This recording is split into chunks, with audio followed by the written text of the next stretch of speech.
গোপন খবরের ভিত্তিতে জুয়ার আসর থেকে জুয়া খেলার সরঞ্জাম এবং নগদ অর্থসহ 5 জুয়ারিকে আটক করল মেলাঘর থানার পুলিশ।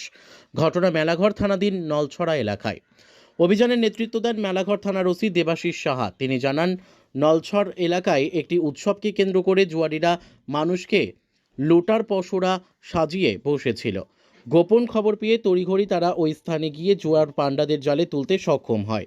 অভিযানে জুয়া খেলার সামগ্রী সহ নগদ 20,000 টাকা উদ্ধার করতে সক্ষম হয় পুলিশ। অভিযানে আটককৃত 5 জন হল স্বপন দাস, বাদল দাস, দিলীপ দাস, রাজেশ শীল এবং সুধীর দেবনাথ। পুলিশ তাদের বিরুদ্ধে মামলা গ্রহণ করে। এদিনের অভিযান প্রসঙ্গে বিস্তারিত তুলে ধরেন মেলাঘর থানার ওসি দেবাশিস সাহা। অ্যাকচুয়ালি গোপন খবরের ভিত্তিতে আজকে আমরা নলছড়া এলাকায় একটি জুয়া খেলার ইনফরমেশন পাই।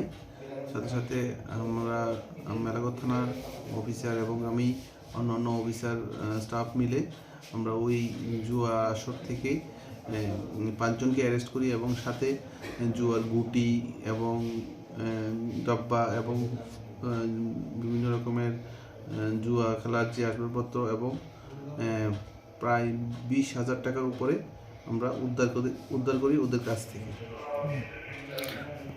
ওদেরকে আমরা 12TG অ্যাক্টে অ্যারেস্ট করা হয়েছে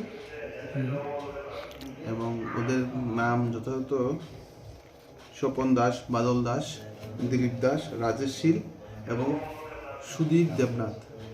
স্যার বাড়ি নলছড়া এলাকায়। এটা কি স্যার কোনো একটা অনুষ্ঠান আসছে না? ওই নলছড়ে একটা উৎসব চলছিল, ওই পাশেই জুয়া আসর বসছিল। Bureau report, news Tele Bharat.